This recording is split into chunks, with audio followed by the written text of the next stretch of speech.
1,200 riders from 5 countries and all ends of New Zealand lined up for the 14th Cranley K2 Cycle Classic. The gruelling 200-kilometre lap of the Coromandel Peninsula is unique in New Zealand cycling circles in that it starts from a different Coromandel township every year. This year's race got underway in Thames, which puts riders straight into K2's signature hill climb, the 14-kilometre long, 425-metre high Kopuhikawai Hill. Well, hopefully a clear day. I actually have managed to finish this race. I've always had a few mechanicals here and there, so if I can get around this once without any issues, that'd be a choice day. Yeah.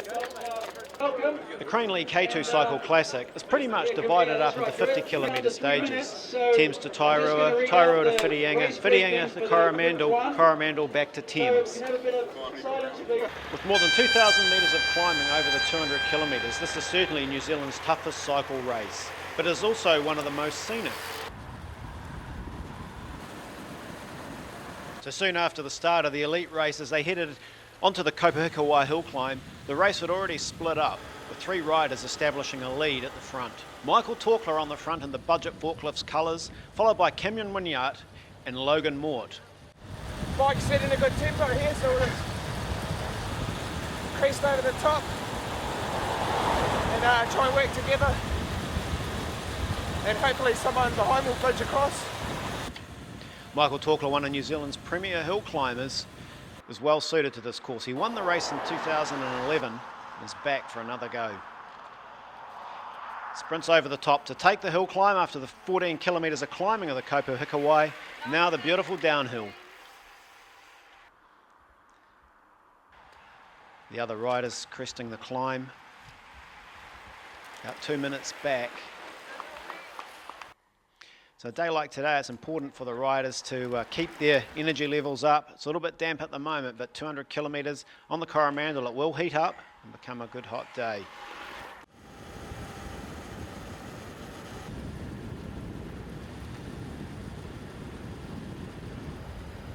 So as the riders head towards Tairua, Michael Jones on Velo Lab. Just leading this little group. It's important these guys work together, share the pace if they want to get back into the bike race.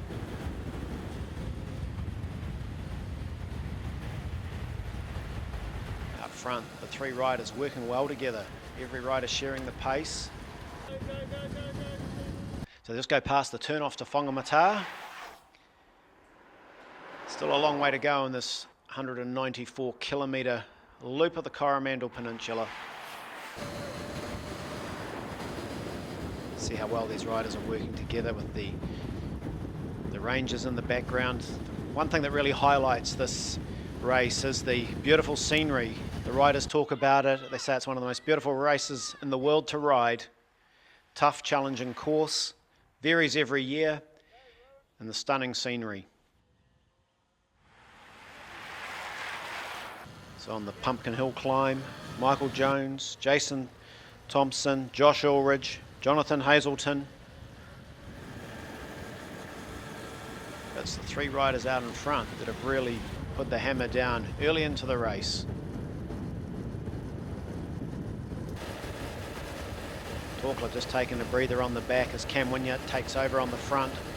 Logan Mort sitting in. So these riders working exceptionally well together and just continuing to build a lead over the chasing group. Just try and keep it quite solid on the flat, so just tempo the climbs, try and even it out. So the Coro Glen Hotel, the lead group has a 5-minute lead, and if you were a betting man, you'd put a fair bit of money on those 3 riders staying clear for the rest of the day. Not really a big bunch behind to chase, so they'll be riding at a similar pace. Logan Mort having a breather on the back.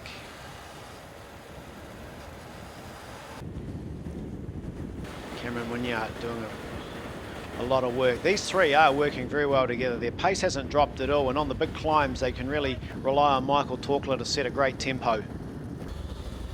Past the K2 bike, and there we go. In Whitianga, some people out enjoying the beautiful cycleways around the coastline. Fantastic holiday destination, Whirianga, popular in the summer for visitors from all around New Zealand. So we see world endurance champion Jim McMurray going through with Russell Thorpe tucked on his wheel. Thorpe, of course, started in the elite category. He's been picked up by Jim McMurray, who's gone solo in the K2 Open event. Yeah, pretty good. Been out the front for about 70k so far. Don't know, might have gone a bit early, I think. So like the others, when the race starts in Thames, the brakes often form early with the 14-kilometre Kopuhikawai. And Jim McMurray's gone on a long solo break as well, and Russell Thorpe for company. The weather's cleared, beautiful day. The police out on the course is always supporting the event, and it's something that you can't run cycle events around New Zealand without the support of the police. There's Jim McMurray just making the most of the conditions there, enjoying this beautiful scenery as well as the peloton chasing Jim. So this is the big group of riders at behind Jim McMurray in the K2. So with a big group like this is you get a fair few passengers.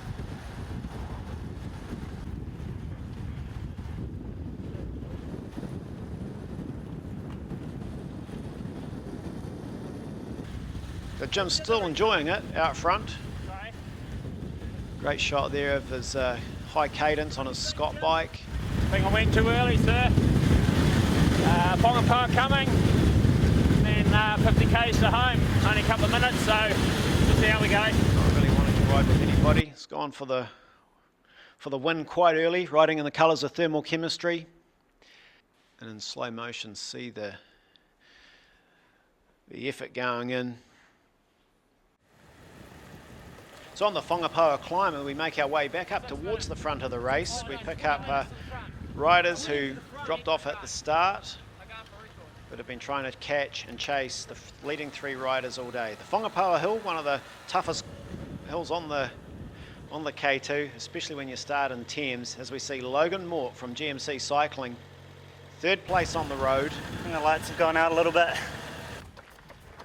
Telling us that the lights have gone out after such a tough day out in front. Torkler left the other two heading out of Whirianga. Great view back over Whangapā from the top of the hill climb. And I tell you what, when you're riding this, you're glad to see that. Some of the riders will get some refreshments, grab a water bottle if they can, and then they'll start the brilliant descent down into Coromandel. 12 minutes down. Jason Thompson from Blinds Direct, concentrating on the job in hand and hopefully enjoying some of the view. There's Cam, second place on the road. He's put in a great ride today, Cameron, for the Webscope cycling team. Just the last two hills here, it really got me, eh? Pushing hard early on. Yeah. Out in front, and there's the leader, Michael Torkler. What a ride by Torkler today. Winner in 2011, the country's leading hill climber, so this race is well suited. And in the background, look at that view. Oh, it's a long day. Just ticking off the K's now. Torkler, look how smooth he is on the climbs. No problem riding solo, great tempo, great rhythm. He's been in fantastic form. He's had a great year with budget forklifts, racing in the US and Australia. Cameron over the top, he'll be looking to try and hang on to that second place.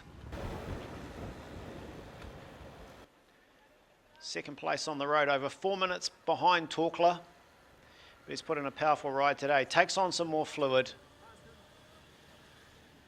Paying the price for the work he's done, but an impressive performance in New Zealand's toughest one-day cycle race, Cranley K2. What you've got to do when you've still got about 40 kilometres to ride is Michael Torkler heads along the coast. He's descended off the hills and now down the Hurakawa coast, heading towards Thames and the finish.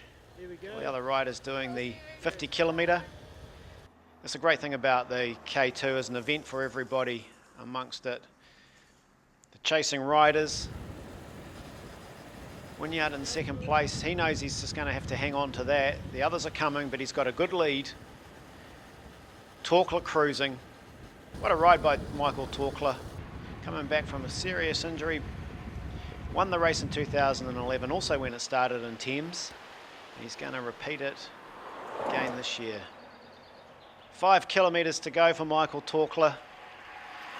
Going to record a great time for really what's been for much of the race, 3 riders, and then solo from Whitianga. Michael Torkler, his lead on that final run and down the Pahutakawa coast. The 2011 winner is going to repeat it again in 2015. Riding for the Budget Forklifts team, Michael Torkler wins the Crane Lee K2 Road Cycle Classic. Cameron Wynyard coming in second place, some 6 minutes behind. We didn't really muck around, we just got under things up Kopu, and we had 3 of us over the top there.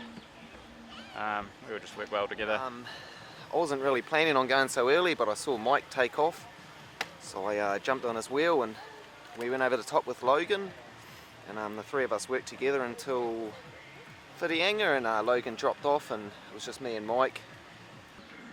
2 of us just went as hard as we could pretty much, and by the time Whangapoa came I was feeling it, and the legs all started to tie up sort of all around Coromandel, and once we're over the top, Mike just rode away and pretty much rode the last 60k on my own. this one was in 2011, and then in 2012 I was out training in California and had a head-on collision with a car, so I was coming down a big descent there. I got no memory of it, but yeah, I was out, knocked out for about 3 days in hospital for a couple of weeks. So that took a fair bit of recovery. I had multiple facial fractures and broken arm and hands, and the concussion was really the main one that I had to be really patient with. That's something that took a long time to come right. The group that picked up Logan Mort, sprinting for 3rd place, being led in by Jonathan Hazelton, followed by Stuart Holder and Josh Aldridge. Great performance by that. Sort of got to about the 5k out mark, and then we sort of started looking around at each other, and they all sort of decided to sit in beside me, and we sort of said good luck and just punch it out, and I got there in the end. The K2 Open saw the very impressive 52-year-old world veteran champion Jim McMurray ride to a solo victory. Just after Kopu, basically, on the second little rise, so it's 160 k's plus on my own. Peter Tuck was for a little while, and thought I'd cooked it too early, but just hung on and got over the hills and then drove it down the coast. It was a pretty hard day though. It's not the easiest on your own. World 1 hour record, Cambridge Velodrome. That's what I'm aiming for, and then nationals, then Perth in September next year for the Worlds again.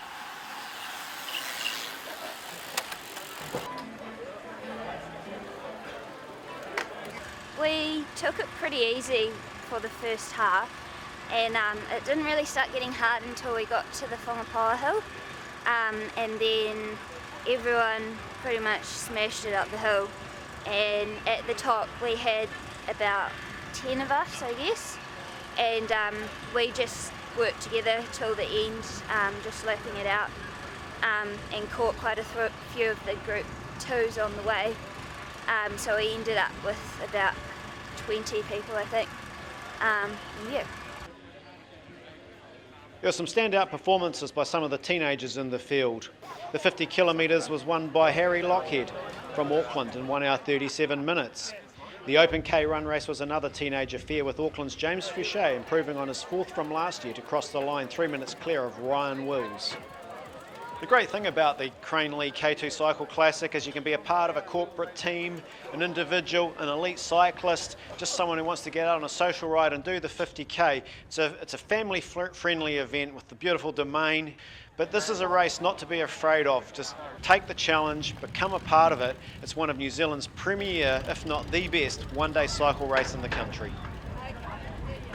Organised by Coromandel Adventure Racing, the Cranley K2 is the first of 3 events they organise for the Spirit of Coromandel Charitable Trust, which provides opportunities for young people to experience the outdoors. Offers everything. It's great. It's, you've got long climbs, you've got technical descents. It's got the scenery.